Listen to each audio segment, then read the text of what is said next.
segurança aí. Opa, deixa eu ver aqui. O que está escrito aqui? Ah, tá. Eu vou abrir aqui o slider.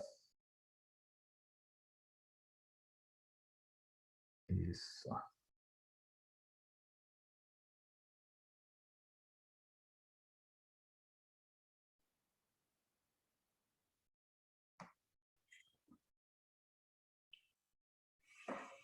Bom, essa roda de conversa nós começamos em abril, né? Tivemos um primeiro tema e agora, em junho, estamos trazendo o tema ansiedade. O nosso propósito é eu trazer o assunto durante, vamos imaginar aí uns 30 minutos, espero não passar disso, e depois vocês comentarem, fazerem perguntas, até mesmo trazerem testemunhos, situações, aí fiquem à vontade, tá? Essa é a ideia. Nós queremos começar destacando, né, que esse ano o PAV completa 32 anos. Começamos esse ministério em julho de 89 e agora, então, daqui um mês, né, estaremos completando 32 anos, iniciando o 33º ano. E o tema de hoje é ansiedade. Esse foi o cartaz que foi feito para a chamada, que a ansiedade ela envolve os 3 tempos, né? No tempo presente, a pessoa quer viver o futuro. E por não conseguir fazer isso, o passado dela pode obter marcas, né, de situações emocionais ou até mesmo mentais, de não desfrutar de uma vida de uma certa qualidade. Pensando também em adolescentes, né, nós vamos tentar focar um pouco neles. Agora,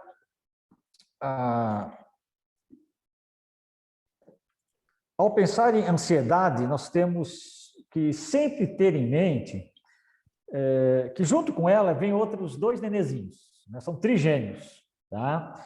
Ao pensar em ansiedade, temos que pensar também em depressão e estresse. Tá? Então, esses 3 andam juntos praticamente, depressão, estresse e ansiedade.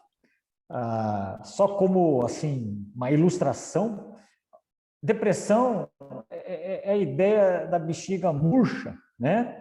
É a pessoa sem energia, tá? Estresse é a ideia da bexiga esticada. A pessoa estressada está esticada, é como se fosse um músculo estressou, esticou. Aí dá até cãibra, né? O estresse. E a ansiedade é a ideia da bexiga aí, né? Super cheia, que assim, muito sensível, uma agulhinha ali pode explodir a bexiga, né?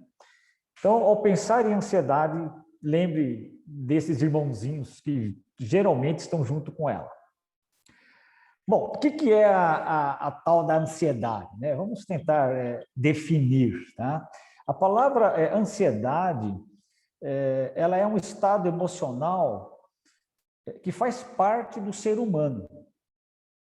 A ansiedade, vamos dizer assim, no seu sentido mais saudável, ela é boa. Ela nos dá um sinal de alerta. A ansiedade nos prepara para um perigo ou uma situação inusitada, né? Então, a ansiedade ela é uma reação normal diante de uma situação que pode tirar a pessoa do equilíbrio.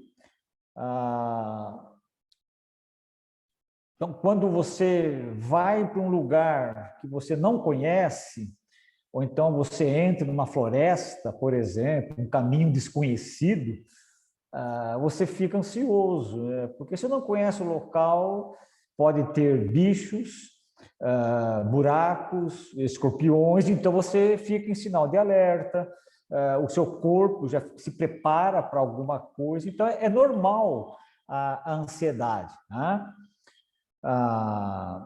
E ela produz, né, quando nós ficamos ansiosos, ela produz alterações, tanto no corpo, como, vamos dizer assim, na alma, ou alterações somáticas, né, que é no corpo, ou você tem tremedeira, o coração dispara, como exemplo, e alterações psíquicas, né? Ou você fica agitado, ou você fica paralisado, ou a sua mente fica numa velocidade mais rápida, ou então você tem mais sono, aí cada um reage, nem sempre é igual. Mas as alterações são tanto no corpo como na psique, tá? A ansiedade, vamos dizer assim, normal, ela é pontual, tá? É algo que a pessoa está vivendo naquele momento, naquela hora. Então, a pessoa vai tomar vacina, né, contra a Covid.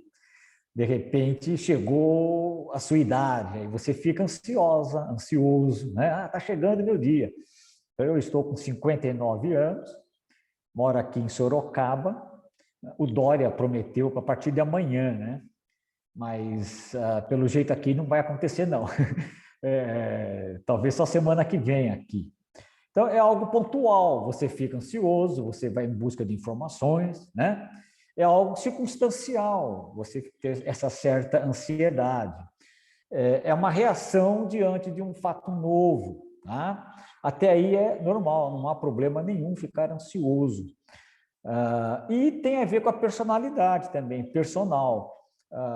Nem sempre uma situação igual as pessoas vão ter iguais reações, tá?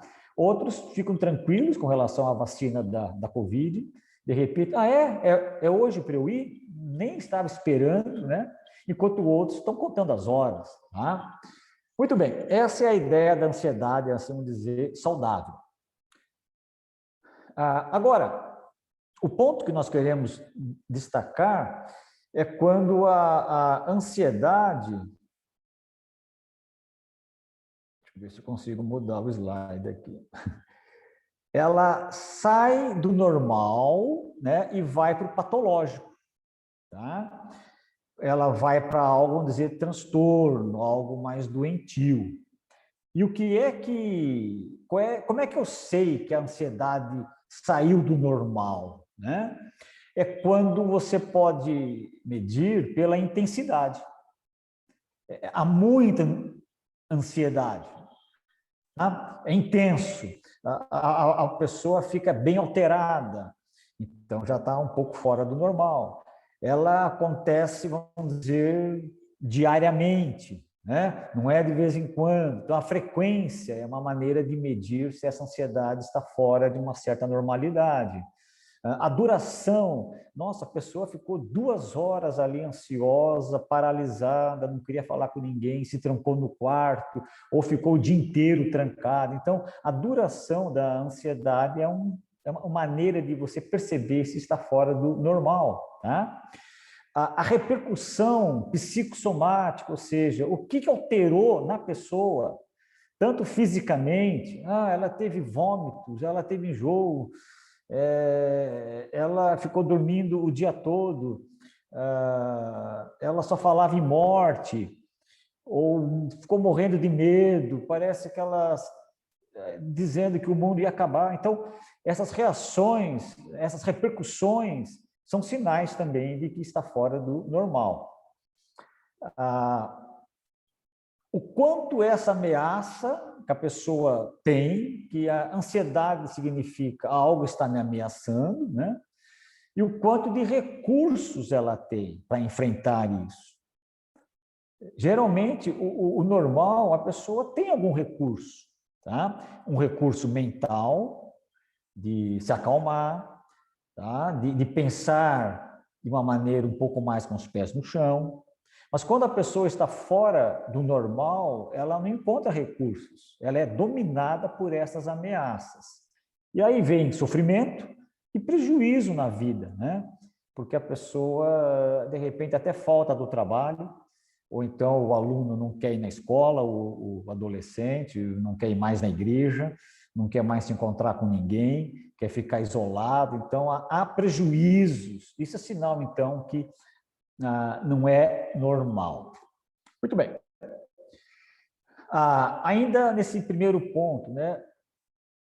Geralmente, as pessoas ansiosas que sofrem com isso e já estão no nível de transtorno, elas conseguem separar o real do imaginário. Elas sabem, vamos dizer assim, né, que elas estão exagerando. Elas têm consciência disso. Elas reconhecem que os seus sentimentos nem sempre são justificáveis. Elas reconhecem isso, mas elas não conseguem controlar. E aqui já vai um dado para quem tem um filho, um parente, um conhecido, um amigo que sofre de ansiedade. A pessoa sabe que está exagerando, mas ela não controla. Ela não consegue entender isso. E é isso que muitas vezes pode, assim, vamos dizer, irritar quem está do lado. Mas como é que você não entende? Como é que você não controla? Né? Não consegue, gente. Né? Ok? Por isso que é um transtorno. Tá? A pessoa não tem domínio sobre isso. Se tivesse, ansiedade seria, então, algo normal, vamos dizer assim. E esse não controle deixa a pessoa mais ansiosa. E aí agrava os sintomas. É uma circular que é descendente, né? Que vai descendo. Tá? Muito bem. Níveis de ansiedade. Nível leve. Geralmente, o nível leve está dentro assim do nível normal. Geralmente, as expectativas são boas, né? Num passeio, então, um passeio com adolescentes, nossa, nós fizemos tantos acampamentos, passeios, piqueniques, day camps. Eu lembro de adolescente que nem dormia de noite. 6 da manhã já estava lá na porta da igreja para o passeio, né? Ele ansioso para passear. Então, essa é uma ansiedade boa, né? Ele não via a hora de chegar lá na igreja, encontrar o pessoal, entrar no ônibus e passear. Então, essa é chamada ansiedade leve, a ansiedade por algo desejável. Tá? Tivemos aí esses dias, né, o Dia dos Namorados, então imagine o primeiro encontro de um rapaz com uma menina e tal, ambos ficam ansiosos, né?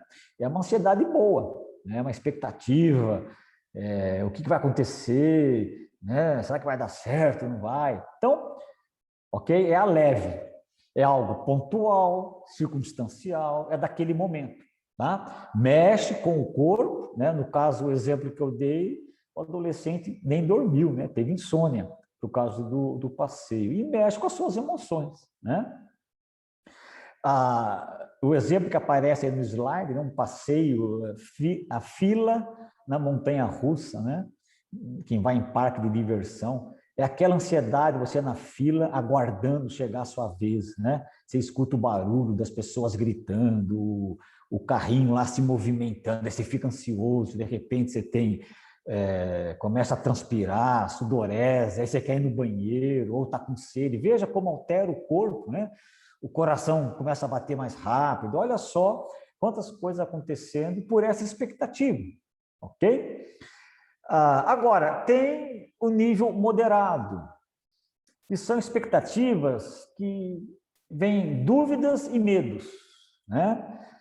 Essa moderada, ela é assim a linha limítrofe da normal para problemas de transtorno, tá? Ela pode ser normal ou não, depende. Então, vestibular, escolher uma profissão, um namoro, tá? Isso gera dúvidas e medos, né? E se eu não passar? O que meus pais vão pensar, né? O que meus parentes vão dizer? Fiz um ano inteiro de cursinho, e se não for a escolha certa, né, de faculdade, como exemplo, e se não for isso mesmo que eu quero? Então, são dúvidas, medos, tá? Isso gera ansiedade. A ansiedade, ela é assim, bem forte com o medo e com a dúvida. Tá? Mas dentro de uma situação pontual, um vestibular, definir uma profissão, ela pode ser moderada, está dentro de uma normalidade, ok? Agora, há os outros dois níveis que esses já passam, então, com certeza, para algo de transtorno, né? A elevada, que significa a certeza do insucesso, a certeza do fracasso, né? A pessoa, o jovem, em uma entrevista de emprego e ele já pensa, eu sei que eu não vou conseguir, eu não vou passar. Tem gente melhor que eu, aí vejam as ideias que ele vai trazendo na sua mente, né? Eu não tenho capacidade para isso, os outros são melhores que eu.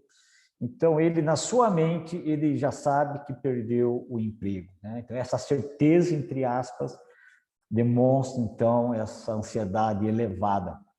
E acaba até se cumprindo, né? Ele chega lá, não consegue falar, trava na entrevista, e depois ele diz, eu sabia, né? Eu sabia que isso ia acontecer. E tem a extremada, né? Que é um nível maior, é um nível 4 aí.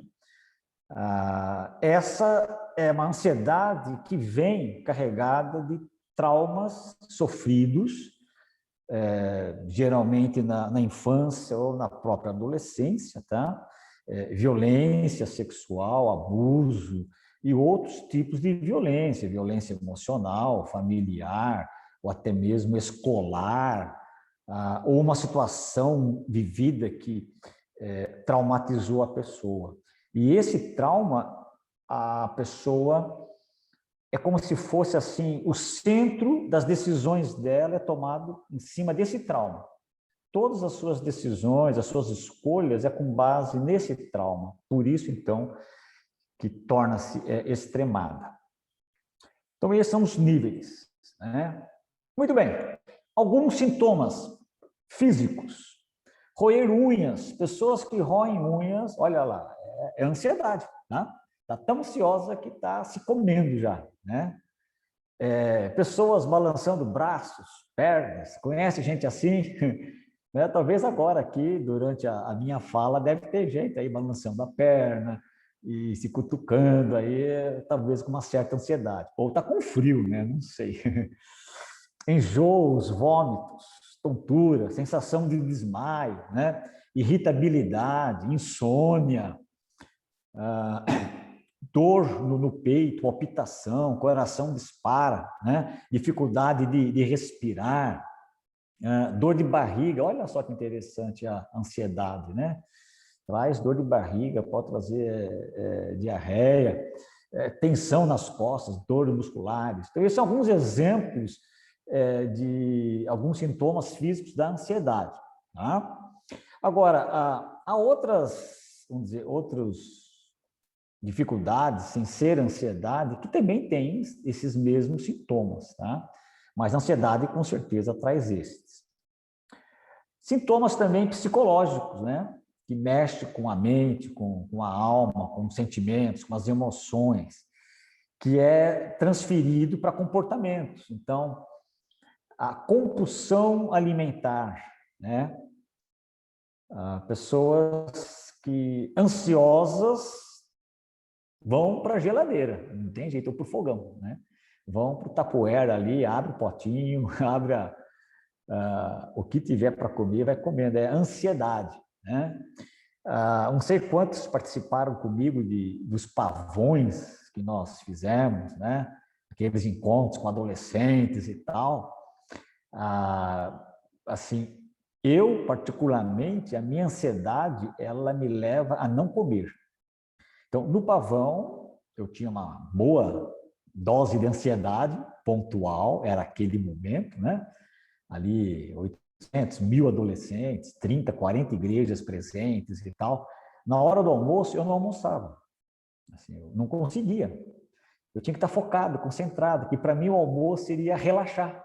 Eu não podia relaxar, porque eu estava num momento tenso, eu tenho que estar ligado, atento ao que está acontecendo, se o preletor da tarde vai vir ou não, se está tudo pronto. Então, assim, a minha adrenalina da ansiedade tirava a fome. Aí, à noite, depois vem aquele cansaço, vem tudo, né? Vem a fome depois, mas durante, eu o contrário, não tinha fome. Pensamentos obsessivos, né? Perfeccionismo, olha só, hein? Pessoas ansiosas, uma boa parcela, ela manifesta isso com perfeccionismo. tá? Ou pensamentos obsessivos, repetitivos. Alguém está me perseguindo, eu estou ouvindo a pessoa falar mal de mim. Um exemplo, né? Dificuldade de se concentrar, tá?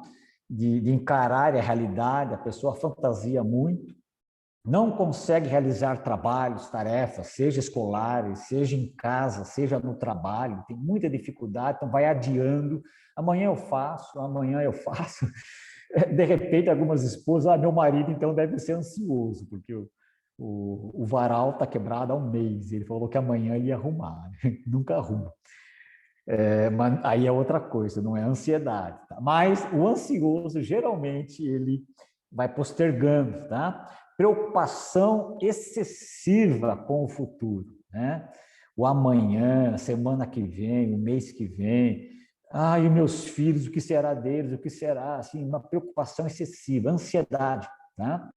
Medos paralisantes, a pessoa trava, tá? Não consegue agir. Nervosismo, irritação, pensamento acelerado, né?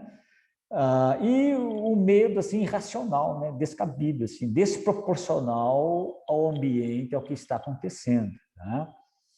Esses são então alguns sintomas psicológicos. Eu quero destacar nesse slide que a ansiedade ela mexe com o corpo. Eu não vou ler tudo que está escrito aí, mas mostrar que a ansiedade ela mexe principalmente com o cérebro, porque é do cérebro que vai os comandos para as outras partes do corpo. É interessante que o cérebro, isso eu aprendi alguns anos atrás, né, ele vive só o presente. É interessante isso, né, nós entendermos assim. A ansiedade é a pessoa, né, tentando trazer o futuro para agora. Isso é um ansioso, né? Ele quer viver o futuro. Algo que não chegou, ele já quer viver. É o ansioso. Então, o que o cérebro faz? O cérebro, ele pensa, ele age como se aquilo fosse presente, como se ele estivesse vivendo mesmo esse futuro. Tá? Para o cérebro, tudo é presente. Para nós, assim, que tem passado, futuro, mas para o cérebro sempre é presente. Por isso que quando a Bíblia diz, né, que se um homem intentar no seu coração, né, desejar a mulher do próximo, né, esse já adulterou, né? Por quê? Para o cérebro é presente isso. Ele já está fazendo, ele já está praticando. Olha só que interessante. Porque para o cérebro é presente. Então, o pensamento que produz sentimento, para o cérebro, o fato está acontecendo. A pessoa que pensa, deseja, eu vou matar essa pessoa. Então, ela pensa isso, deseja, tem sentimento de raiva, ódio, vingança. Para o cérebro, ele está fazendo isso. O cérebro registra como um fato. O cérebro se apresente.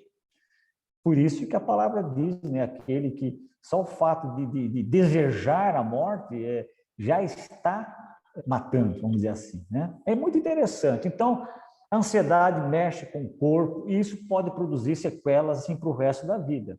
É isso que eu quero destacar. Então, hoje temos crianças já ansiosas. E se não for tratado, vai ter sequelas. Imagine uma criança de 7, 8, 9 anos com ansiedade, quando ela tiver 30, como é que vai estar o corpo dela? Né? Os adolescentes ansiosos, com 30 anos, como é que eles estarão? Ok? Muito bem. Adolescentes e a ansiedade. Aqui só vou usar aí uns 5 minutos para destacar, né? É a fase das vulnerabilidades. O adolescente, e nós temos que lembrar que eles são vulneráveis, não são crianças, mas também ainda não são adultos. O que eles são? Adolescentes, estão em trânsito, então eles ficam vulneráveis. Eu não sou criança? Não. O que eu sou? Eu já sou então adulto? Não, também não é. Eles estão assim num meio termo, né? Algumas vezes se comportam como adultos, outras como crianças. Algumas vezes os pais os tratam como adultos, querem atitudes de adultos.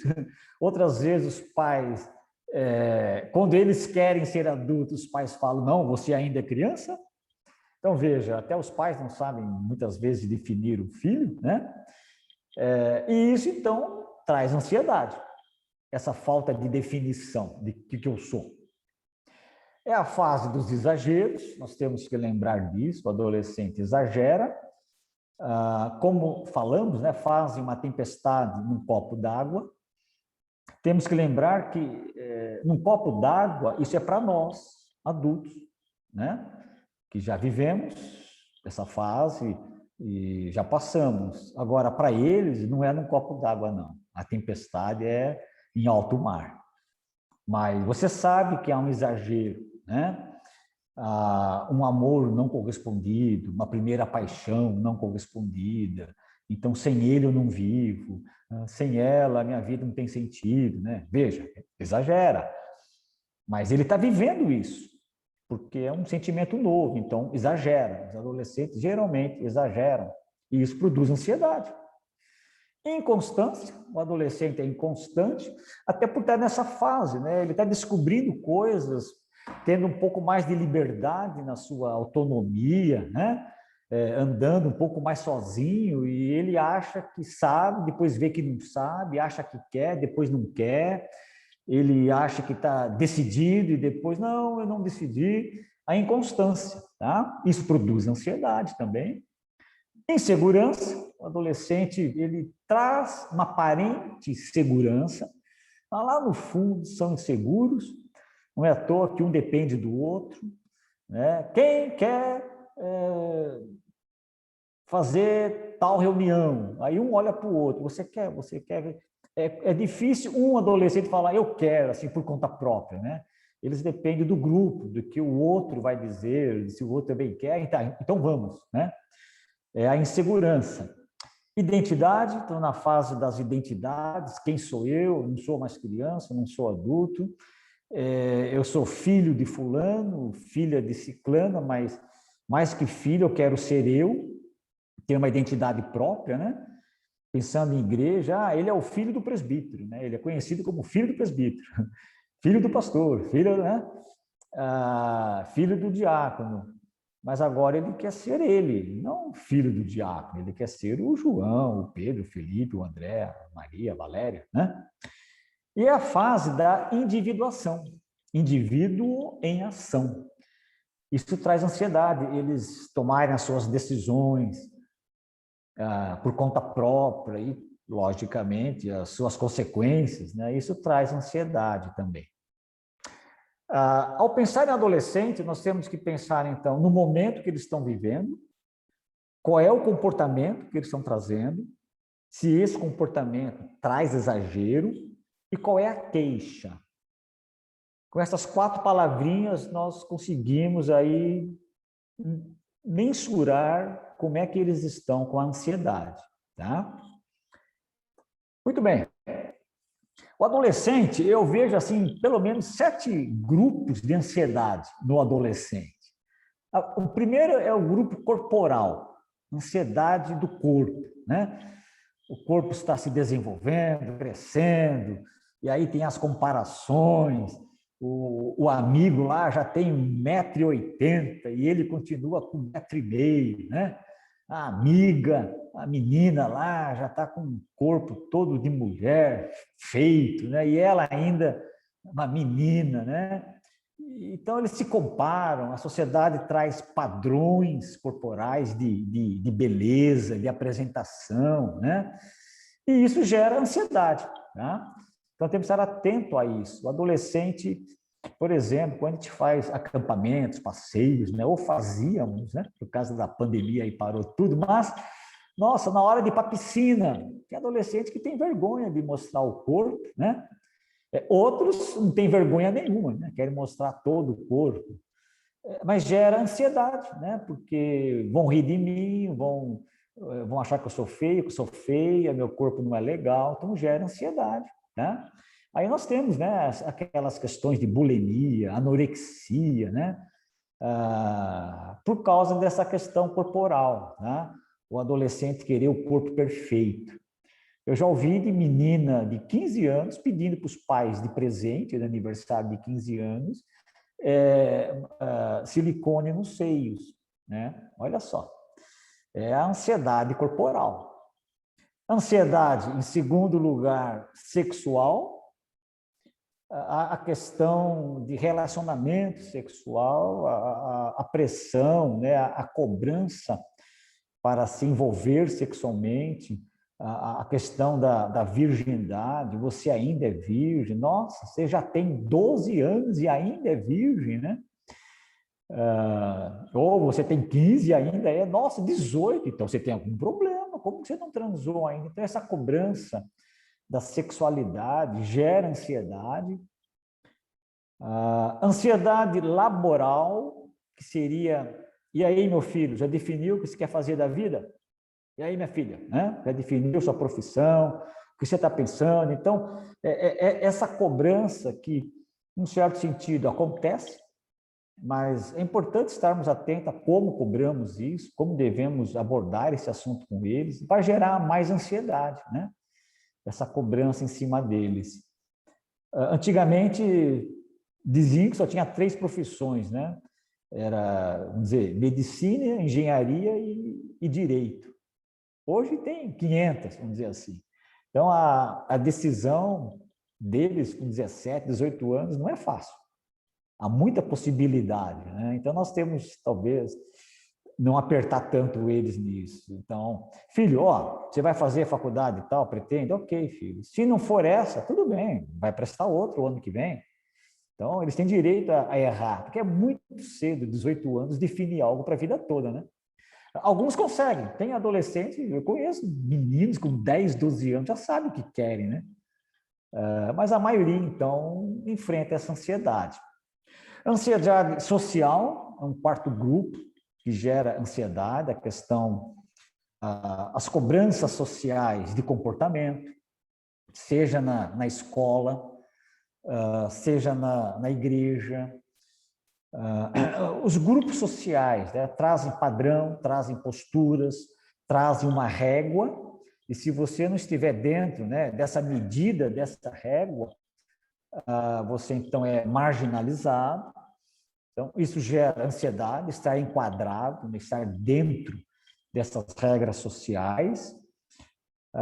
O grupo, que é bem encostado com o social, que seria a turma, a ansiedade da turma, dos amigos, fazer o que os amigos pedem para você poder estar dentro do grupo, da turma, ser como o grupo é, né? Imitar o líder, né? Aceitar esses desafios para poder, então, ser aceito pelo grupo. Isso gera ansiedade. Ansiedade familiar, né? As expectativas que os pais criam com relação aos filhos. Meu filho, eu não consegui ser doutor, mas você vai ser doutor, ok? Então, veja, o pai já colocou aí um sonho dele, de pai, já jogou para o filho. Então, você vai continuar o meu sonho, filho, né? Quer dizer, o filho nem pode ter o sonho dele. Isso vai gerar ansiedade, né? E será que eu vou cumprir a expectativa do meu pai? Será que eu vou conseguir isso que meu pai tanto espera de mim, né?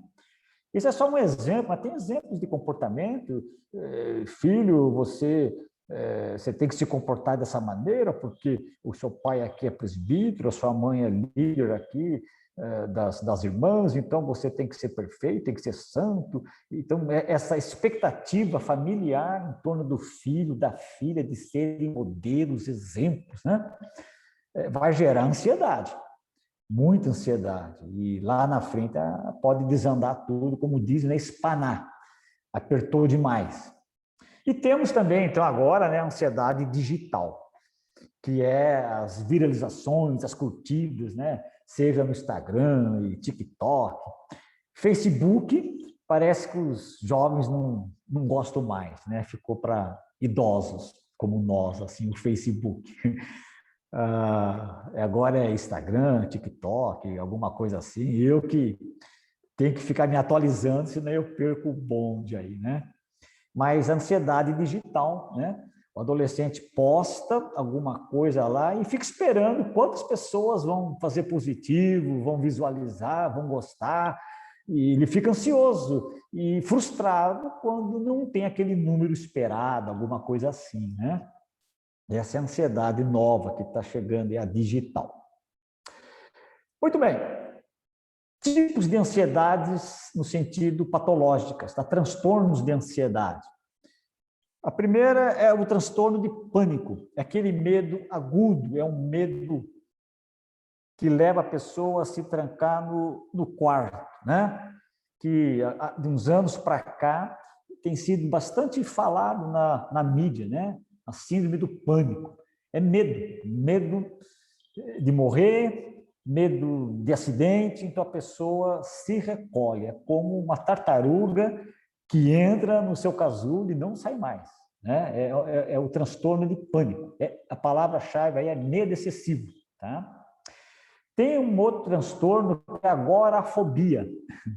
É o medo de aglomerações. É interessante, né? E esse agorafobia pode até aumentar em virtude da Covid, né? Fala-se tanto, ó, não vá em aglomeração, não vai em aglomeração. E a pessoa, então, se tem 3 pessoas ali, ele sai correndo, não vai aglomerar.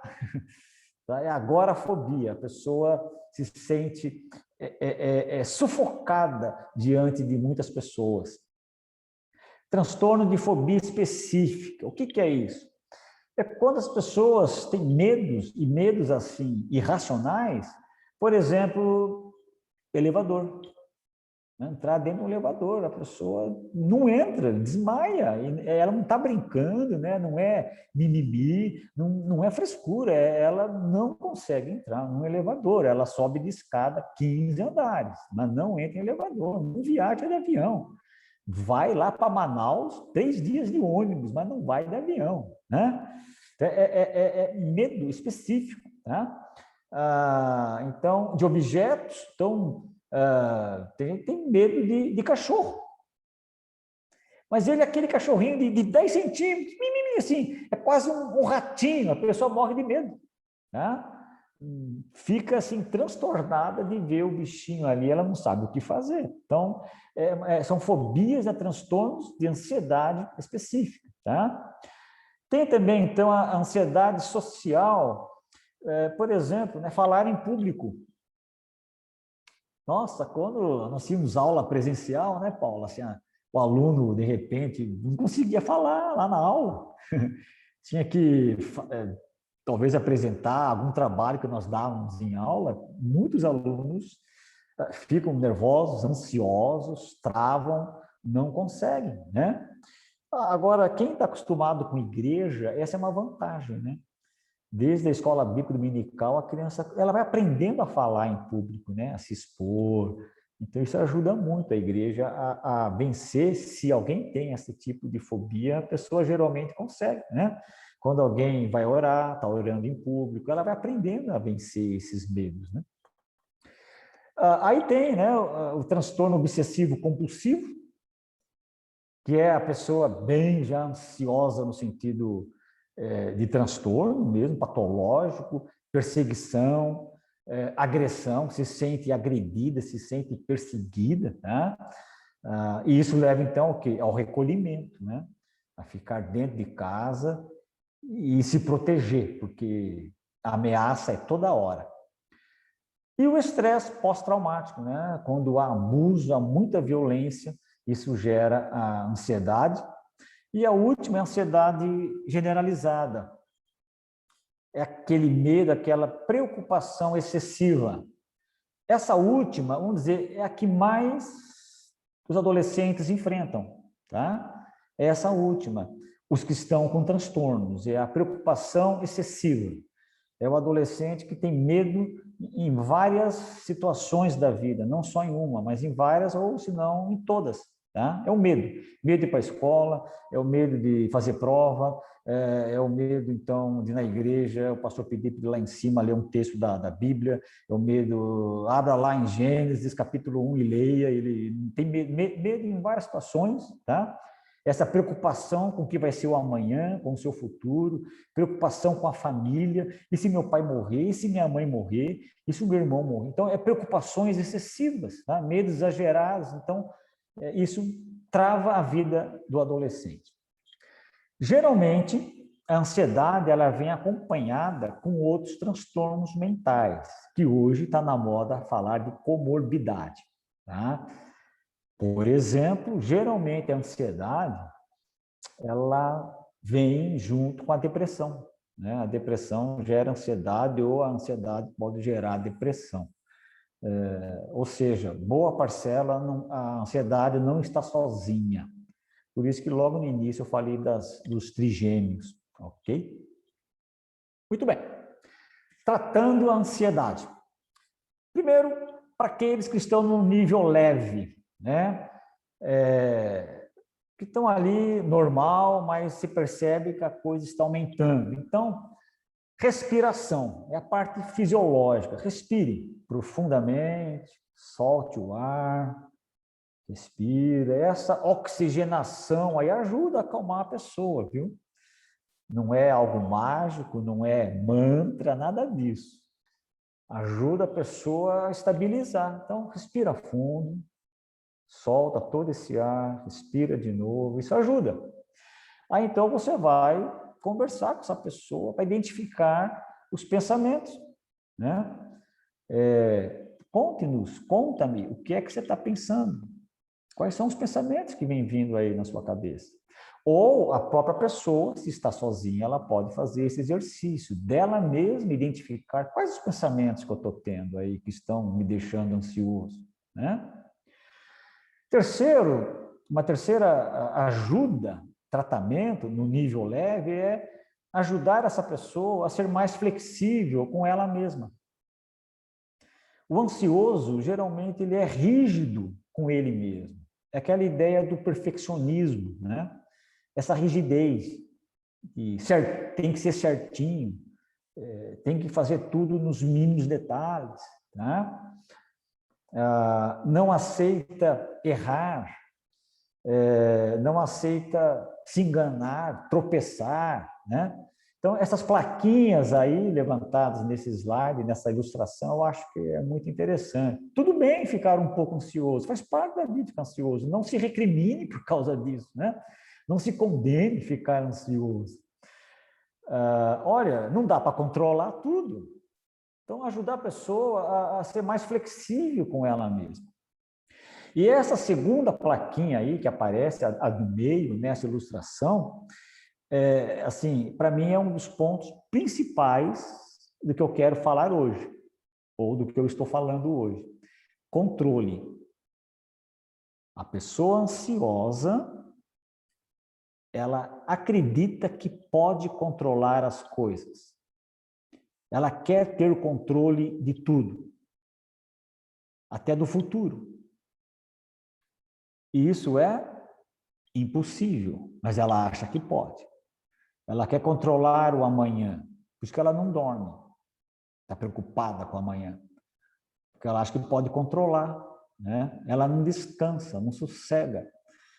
E então fica ansiosa. Então, o mundo hoje incentiva o controle. Isso é um ponto importante, tá? Não é falado assim, você pode controlar tudo, mas no dia a dia, o que se semeia é isso. Por exemplo, né, eu estou com 59 anos, faço 60 aí em janeiro. Como é que eu vejo, né, a questão da saúde? Vanderlei, você tem que fazer anualmente exames, se puder até semestralmente, faça exames de sangue, exame disso, exame daquilo, para você, para quê? Controlar a sua saúde e viver mais. Entende? No fundo, nos incentivam a querer ter esse controle, de chegar até os 120 anos, aos 100 anos de idade. Né? Aí você fica assim, ansioso de estar sempre com colesterol em dia, triglicéridos em dia, peso em dia, em forma, e comida e alimentação e não sei o que e tal. Você começa a ficar ansioso. Tá? Então, por quê? Você quer ter o controle. Então, essa palavra controle, ela é muito, assim, central para a questão da ansiedade, né?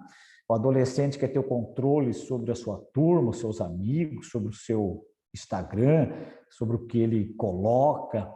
Então, controle, essa é uma palavra-chave, tá? Controlar o amanhã, controlar o meu emprego, né? Se eu vou ser desempregado ou não, eu quero ter esse controle das minhas finanças, eu quero ter um controle de 10 anos, eu tenho que ter uma poupança para 10 anos, é controle, controle, controle. Então, nós somos ensinados, esse mundo moderno nos incentiva a essa presunção, a essa arrogância de imaginarmos que a gente pode ter controle de tudo. Podemos controlar algumas coisas por um tempo, mas não de tudo, o tempo todo é impossível. E quarto, ajudar a pessoa a avaliar as evidências, ou o próprio adolescente se autoavaliar. O que é evidente aqui? O que é fato nesses meus pensamentos? Tá? A avaliação das evidências, do que é real. Ver alternativas. O que eu posso fazer, então, diante disso? E procurar um suporte, né? Uma ajuda, compartilhar com alguém que está passando, que está sentindo, que está pensando, seja um professor lá da igreja, seja os pais, seja um irmão. Esse é para o nível leve. Agora, para o nível moderado em diante, que já é, vamos dizer assim, transtorno patológico, o tratamento a primeira coisa, é um diagnóstico, né? O que é que a pessoa tem. E esse diagnóstico, geralmente, quem faz aí são os doutores, no caso aí, os especialistas, no caso, então, ou um psiquiatra ou um psicólogo, tá? Diagnosticar o que é que essa pessoa tem. O prognóstico, o que fazer, tá? Vamos, então, tratar desse seu problema. E aqui eu destaco duas palavrinhas para todos nós, tá? A psicoeducação e a psicoterapia. Psicoeducação é nós ajudarmos esse adolescente a rever a sua agenda. Como assim a sua agenda, né? O seu dia a dia. A rever, assim, como é que ele se comporta durante o dia, desde quando acorda, que horas que acorda, como que ele acorda, e de repente, com essa pandemia, ele não vai na escola, ou é escola online, imaginar, ele acorda às 10 da manhã, quer dizer, ele nem acorda às 10, é a mãe que vai lá e chama ele, porque se deixar, ele passa, né? Só como exemplo, então, rever essa agenda, que horas que ele almoça, ele vai almoçar às 3 da tarde, aí então ele se desperta às 5 da tarde que ele está acordadão.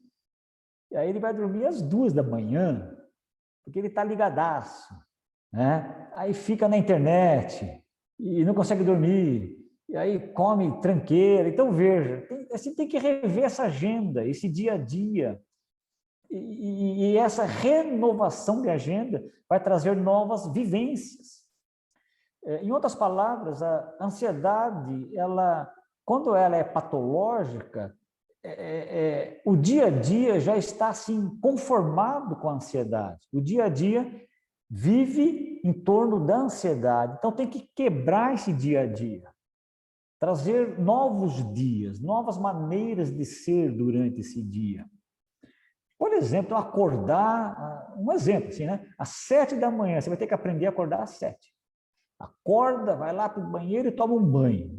Um exemplo, tá? Não estou dizendo que é isso, mas só para como exemplo, é quebrar uma agenda viciada, uma agenda tóxica, que se formou em virtude da ansiedade, e essa ansiedade, então, ela reforça essa agenda tóxica.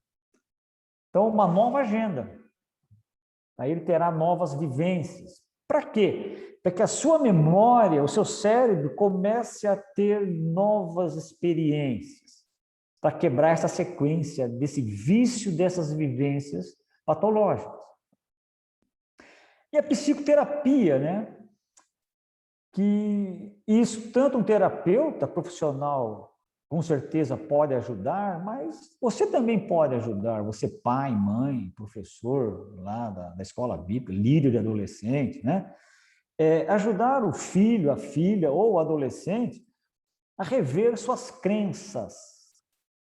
E aqui eu não estou falando em crenças assim de fé religiosa, de igreja, mas crenças que ele tem sobre a vida, né?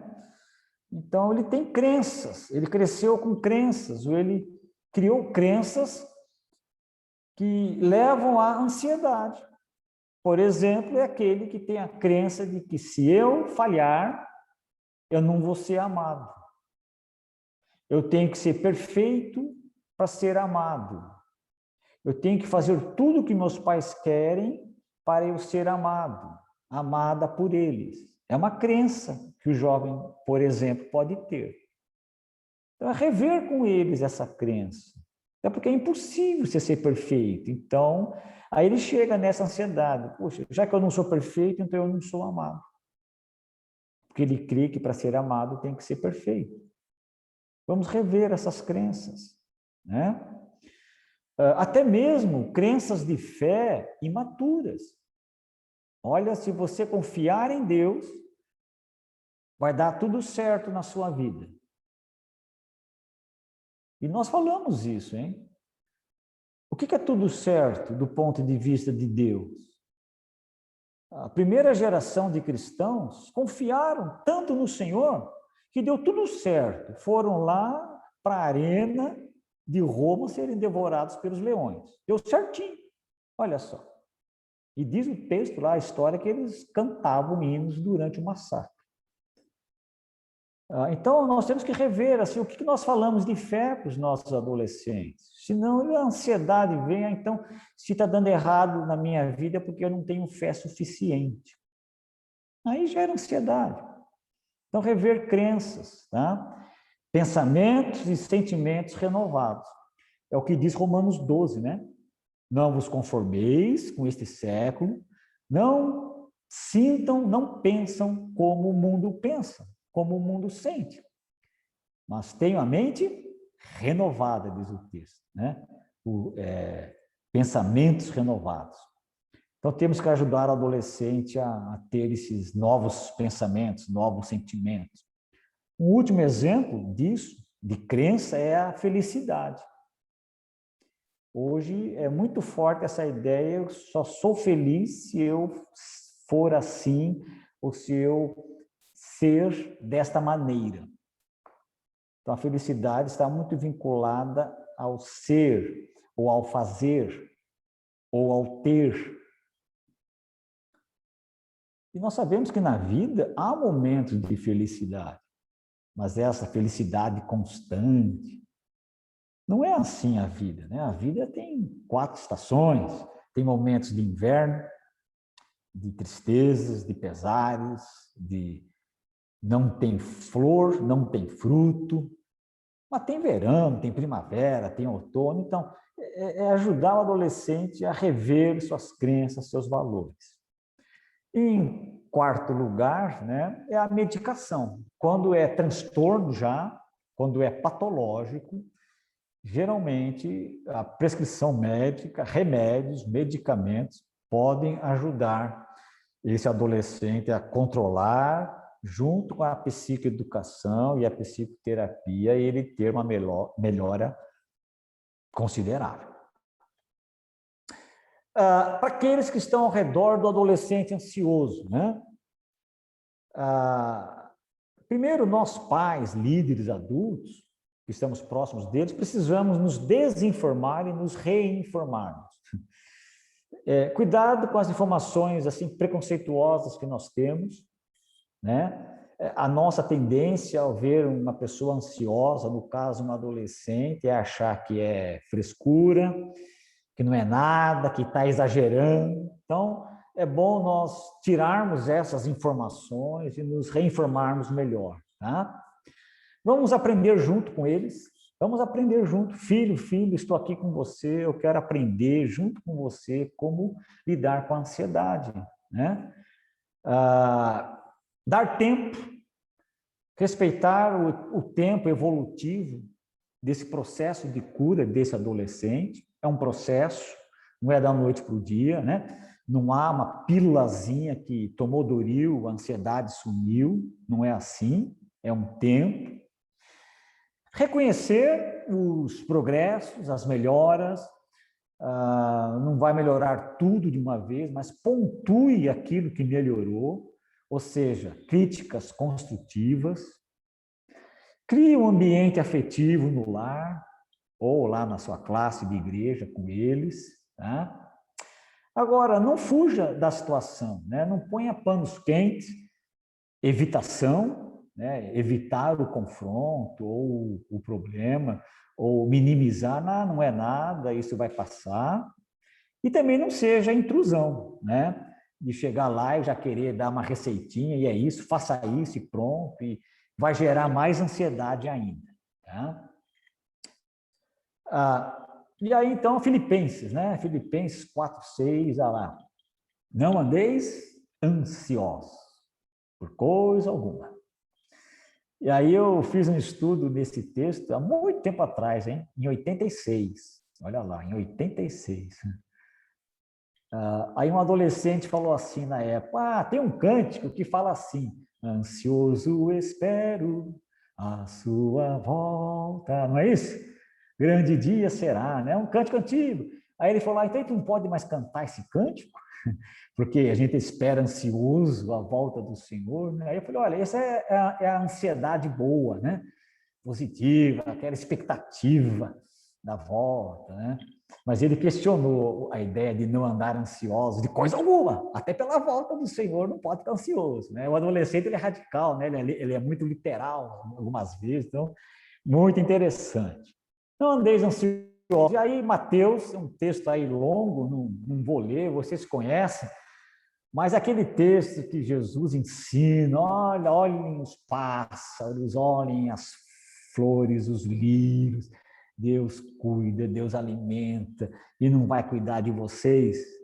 Então não andeis ansiosos, porque é a vez de comer, de vestir, o vosso Pai Celeste cuida. Então são textos para nós nos dias de hoje, tá? Porque o mundo procura nos deixar ansiosos, não tem jeito, essa é a expectativa. E o adolescente, por estar vulnerável, ele vai acreditando nessas falas. Aqui tem, então, um pouco de biografia, alguns artigos que eu li para montar esse estudo. E aqui, então, está o nosso Pavio, 32 anos. Eu paro por aqui e abro, então, para colocação de vocês, compartilhamento, perguntas, e a Paula, ela dirige esse momento.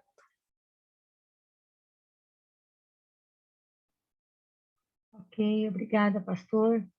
Irmãos, então, eu esqueci de dar essa instrução, mas nós podemos fazer como havíamos feito no mês de abril.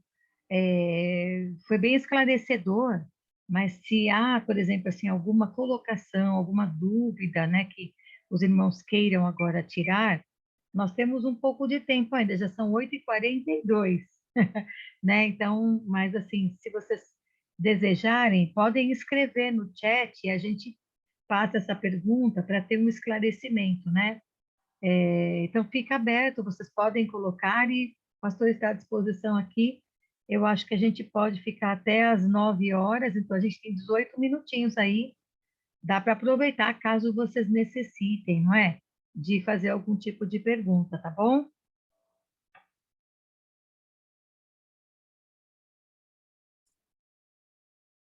Paula.